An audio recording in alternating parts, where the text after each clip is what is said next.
ನಿಮ್ಮಿಬ್ಬರನ್ನ ಕಾಪಾಡೋಕ್ಕೋಸ್ಕರ ಅವ್ರ ಜೊತೆನಲ್ಲಿ ಹೊಡೆದಾಡಿ ತನ್ನ ಪ್ರಾಣಕ್ಕೆ ಅಪಾಯ ತಂದುಕೊಂಡ್ರು.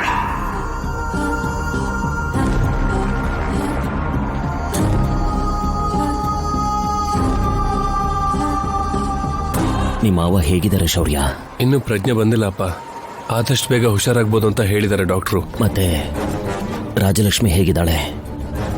ಚೆನ್ನಾಗಿದ್ದಾಳಪ್ಪ. ಯಾಕೋ ಇನ್ನೂ ಅವಳ ಮೇಲೆ ಕೋಪ ಹೋಗಿಲ್ವಾ? ಲೇ ಶೌರ್ಯ, ನೀನ್ ಶ್ಯೂರಿಟಿ ಕೊಟ್ಟಿರೋದಕ್ಕೆ ನೀನ್ ಕೊಡ್ಬೇಕಾಗಿರೋ ದುಡ್ಡನ್ನ ಅವಳು ಕೊಟ್ಟು ಸಾಲ ತೀರ್ಸಿದಾಳೆ ಕಣೋ. ಹಾಗೆ ಅವಳ ಗೋಲ್ನ, ನಿನ್ ಗುರಿನ ಯಾವತ್ತೂ ಮರ್ತಿಲ್ಲ. ಅವಳಿಗೆ ಯಾರೇ ಅವಮಾನ ಮಾಡಿದ್ರು, ಎಷ್ಟೇ ಕಷ್ಟ ಬಂದ್ರು ಯಾವತ್ತೂ ಅಸಹನೆ ತೋರಿಸ್ಲಿಲ್ಲ ಕಣೋ. ಅಂತ ಒಳ್ಳೆ ಹುಡುಗಿ ಈ ನಮ್ಮನೆಗೆ ಸೊಸೆಯಾಗಿ ಬಂದಿರೋದು ನಾವು ಮಾಡಿರೋ ಅದೃಷ್ಟ ಕಣೋ. ಅವಳಿದ್ನೆಲ್ಲ ಮಾಡಿದ್ದು ನಿನ್ಗೋಸ್ಕರನೇ ಅಲ್ವೇನೋ? ಈಗ ಸ್ಟೇಟ್ ಲೆವೆಲ್ನಲ್ಲಿ ಗೆದ್ದು ಅವಳು ನ್ಯಾಷನಲ್ ಲೆವೆಲ್ಗೆ ಹೋದ್ರೆ ಆಗ ಒಳ್ಳೆ ಹೆಸರು ಬರೋದು ನಿನಗೆ ಅಲ್ವೇನೋ? ಮೊದಲು ಅದ್ರ ಕಡೆ ಗಮನ ಕೊಡೋ. ಹೋಗು, ಅವಳು ಒಂಟಿಯಾಗಿರ್ತಾಳೆ, ಅವಳ ಜೊತೆಯಾಗಿರೋ. ಅವಳಿಗೂ ಧೈರ್ಯ ಇರುತ್ತೆ. ನೀನು ಹೋಗು.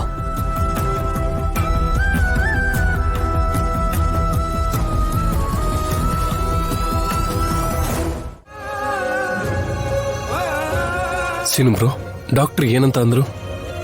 ಏನು ತೊಂದರೆ ಇಲ್ಲ ತಾನೆ? ಇನ್ನು 1 ಗಂಟೆ ಒಳಗೆ ಏನು ಹೇಳಕ್ಕಾಗಲ್ಲ ಅಂತ ಹೇಳಿದ್ರು. ಪೇಷಂಟ್ ಕಂಡೀಷನ್ ಗುಡ್ ಅಂತಾನೂ ಹೇಳಕ್ಕಾಗಲ್ಲ, ಹಾಗಂತ ಬ್ಯಾಡ್ ಅಂತಾನೂ ಹೇಳಕ್ಕಾಗಲ್ಲ ಅಂತ ಹೇಳಿದ್ರು. ಬಟ್ ನಾವು ಟ್ರೀಟ್ ಮಾಡ್ತಿದೀವಿ ಅಂತ ಹೇಳಿದ್ರು. ಇನ್ನೂ ಸ್ವಲ್ಪ ಟೈಮ್ ಬೇಕಾಗತ್ತಾ? ಅಮ್ಮ, ಅತ್ತೆ, ಅಮ್ಮ ಯಾಕೆ ಅಳ್ತಿದ್ಯಾ? ಅಪ್ಪ ಬೇಗ ಸರಿ ಹೋಗ್ತಾರೆ, ಓಕೆನಾ? ನಮ್ ಧೈರ್ಯ, ನಮ್ ನಂಬಿಕೆ ಅಪ್ಪನ್ನ ಹುಷಾರಾಗೋ ಹಾಗೆ ಮಾಡುತ್ತೆ. ನೀನೇನ್ ಭಯ ಪಡ್ಬೇಡಮ್ಮ.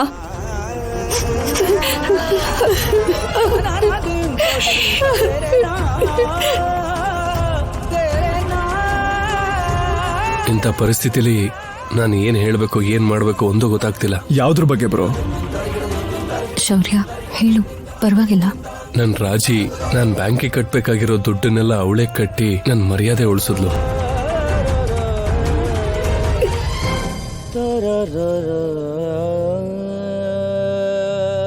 ಪೇಪರ್ ಲೀಕೇಜ್ ಕೇಸಲ್ಲಿ ನನ್ ತಪ್ಪಿಲ್ಲ ಅಂತ ಪ್ರೂವ್ ಮಾಡಿಸಿದ್ಲು.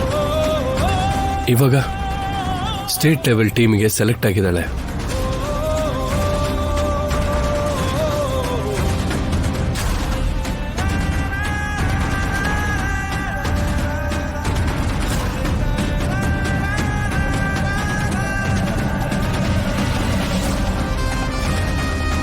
ನೆಕ್ಸ್ಟ್ ಮಂತ್ ಇಂದಾನೆ ಕಾಂಪಿಟೇಷನ್ ಶುರುವಾಗುತ್ತೆ. ಆಲಸ್ಯ ಮಾಡದೆ ಪ್ರಿಪ್ರೇಷನ್ನ ಶುರು ಮಾಡಬೇಕು. ಇಷ್ಟು ಒಳ್ಳೆ ವಿಷಯನ ಹೇಳೋಕೆ ಅಷ್ಟೊಂದು ಯೋಚನೆ ಮಾಡಿದ್ರಾ? ದೊಡ್ಡಮ್ಮ, ನನಗ್ ಮೊದ್ಲೇ ಗೊತ್ತಿತ್ತು, ಆದ್ರೆ ನಿಮಗ್ ಹೇಳೋದ್ರೊಳಗೆ ಇಷ್ಟೆಲ್ಲ ನಡೆದೋಯ್ತು. ರಾಜಿ, ನಿಮ್ಮಪ್ಪನಿಗೆ ಪ್ರಜ್ಞೆ ಬಂದಿದ್ರೆ ಈ ವಿಷಯ ಕೇಳಿ ಎಷ್ಟು ಸಂತೋಷ ಪಡ್ತಿದ್ರು ಗೊತ್ತಾ?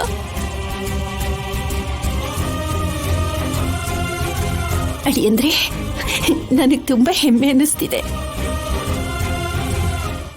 ರಾಜಿ, ನಾವು ಆದಷ್ಟು ಬೇಗ ಪ್ರಾಕ್ಟೀಸ್ ಶುರು ಮಾಡಬೇಕು.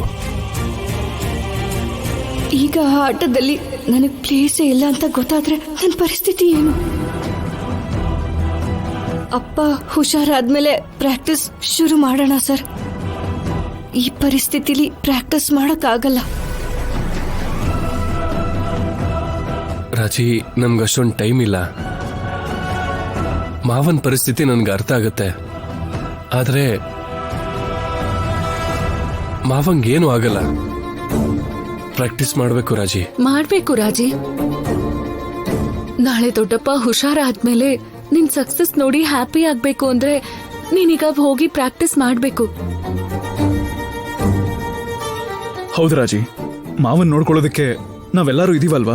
ನಿನ್ ಮನ್ಸಲ್ಲಿ ಏನು ಇಟ್ಕೊಳ್ದೇನೆ ಹೋಗಿ ಪ್ರಾಕ್ಟೀಸ್ ಮಾಡು. ರಾಜಿ, ನೀನ್ ಸ್ಪೋರ್ಟಿವ್ ಆಗಿದ್ರೇನೆ ಪ್ರಾಕ್ಟೀಸ್ ಚೆನ್ನಾಗಾಗೋದು.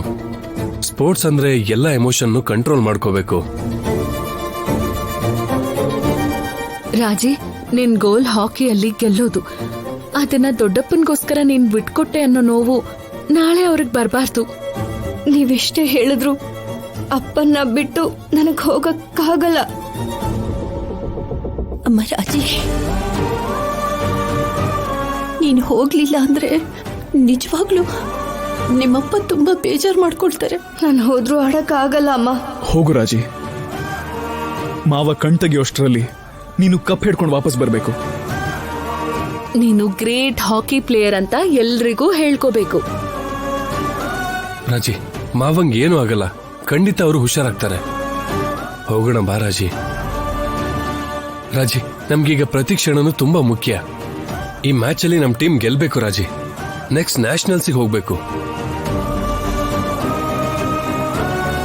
ನಿನ್ ನ್ಯಾಷನಲ್ ಪ್ಲೇಯರ್ ಆಗಿ ನೋಡ್ಬೇಕು ಅನ್ನೋ ನನ್ನ ಕೋರಿಕೆ ನೆರವೇರುತ್ತೆ ರಾಜಿ. ಪ್ಲೀಸ್ ರಾಜಿ.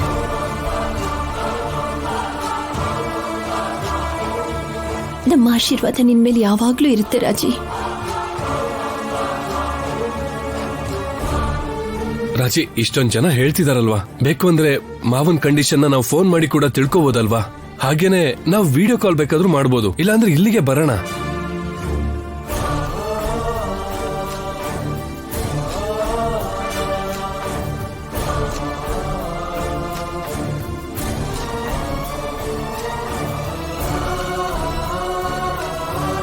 ರಾಜಿ, ಏನಮ್ಮ ಇದು? ಮೈಯೆಲ್ಲ ಇಷ್ಟು ಬೆವರ್ತಾ ಇದೆ. ಏನೂ ಇಲ್ಲ ಅಮ್ಮ, ಏನೂ ಇಲ್ಲ.